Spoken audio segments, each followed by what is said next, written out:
Welcome friends to my channel MP cooking space. আশা করি সকলে ভালো আছেন এবং অবসর সময়ে কিছু না ভালো লাগলে ঝটপট এই লাড্ডু তৈরি করে ফেলুন। শুরু করা যাক। সবার প্রথম একটি বাটিতে কিছু মাপ করে মটর কলাইয়ের বেসন নেব। সেটিকে ওই বাটির মাপে পুরো ভর্তি করে নেব। তারপরে ওই বাটিতে থাকা মটর কলাইয়ের বেসনকে একটি বড়ো জায়গায় বড়ো পাত্রে ঢেলে নেব।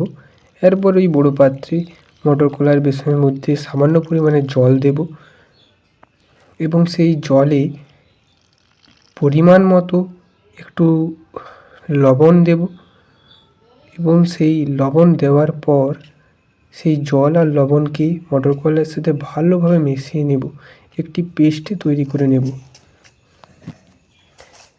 এবং সেই পেস্টটি আমি 4 থেকে 5 মিনিট মতো ভালো করে চামচের সাথে মিশিয়ে নেব। এটি আপনারা হাতের সাথেও করতে পারেন এবং সেই পেস্টটি চামচের সাথে তুললে দেখতে পাবেন এরকম পাতলা একটু নেমে আসছে। এরকমভাবে বুঝবেন যে ভালোভাবে তৈরি হয়েছে। এরপর একটি কড়াই তেল গরম করতে বসাবো। তেলের মধ্যে সামান্য পরিমাণে ফেলে দেখব যে তেলটি গরম হচ্ছে কি না।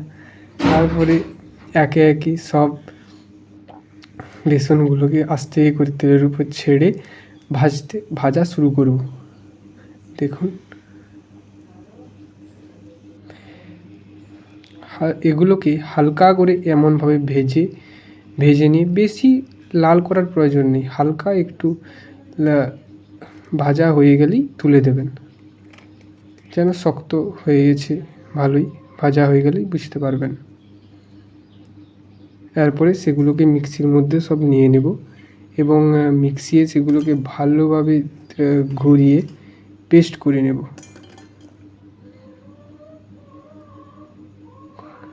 এরকম মিক্সিতে পেস্ট করে এরকম গুঁড়ো হয়ে যাবে। গুঁড়ো হয়ে গেলে একবারে মতিচুরের লাড্ডুর মতোই লাগবে। তারপরে কড়াইয়ে সেই এক বাটি মটর কলাইয়ের বেসনে যে মটর কলাই নিয়েছিলাম সেই বাটির মাপেই 1 বাটি চিনি ও তার হাফ বাটি মতো জল নিয়ে এবং রসটা যেন গাঢ়ভাবে হয় সেরকমভাবে আমাকে রসটা করতে হবে এবং কিছুক্ষণ পরে সেটিকে জাল দেওয়ার পরে সেই জলের মধ্যে একটি তেজপাতা ও এলাচ ভেঙে নিয়ে জলের মধ্যে দিলাম, চিনির রসে দিলাম যাতে স্বাদটি আরও ভালো হবে এবং কিছুক্ষণ সেটিকে জাল দেওয়া হলো। এরপরে চামচ দিয়ে নাড়াতে হবে যাতে সেটি নিচে না লেগে যায়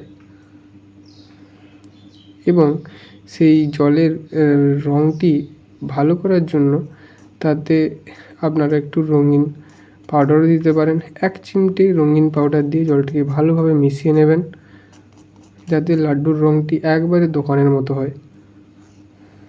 দেখুন মিশানোর পরে ঠিক এরকম রঙটি আসবে এবং তারপরে এই গুঁড়ো করে রাখা মটর কলাইয়ের বেসনগুলোকে সব আমরা সেই চিনির রসে ফেলে দেব এবং ভালো করে চামচ দিয়ে নাড়িয়ে মিশিয়ে নেব এবং চামচ দিয়ে ভালো করে মিশানোর পরে দেখবেন ঠিক এরকম শক্ত হয়ে আসছে।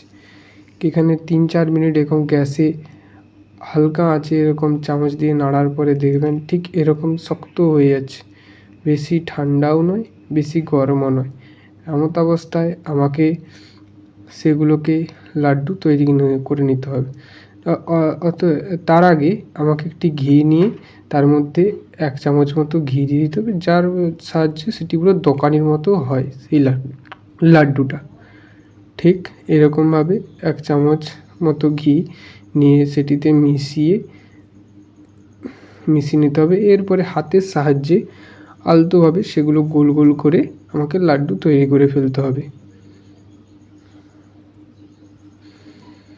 তো এইভাবেই একে একে করে লাড্ডু আমাকে গোল গোল করে তৈরি করে একটি একটি করে পাত্রে রাখতে হবে। তো দেখুন লাড্ডু আমার এরকম হয়েছে। আপনারাও পারবেন এরকম করে দেখুন, খুব ভালো লাগবে এবং বাড়ির সকলেরই খুব ভালো লাগবে। ধন্যবাদ। আর আমি কালো করে করেছি, আপনারা কিছু মনে করবেন না, কারণ কারণ লোহার কড়াইতে রান্না করে খাওয়া নাকি শরীরের পক্ষে খুব উপকার। তাই আমাদের বাড়িতে এই লোহার কড়াইতেই রান্না হয়ে থাকে এবং মা দিদিমারা এই লোহার কড়াইতে রান্না করে খেয়েছেন। তাই আমিও এটিই রান্না করি।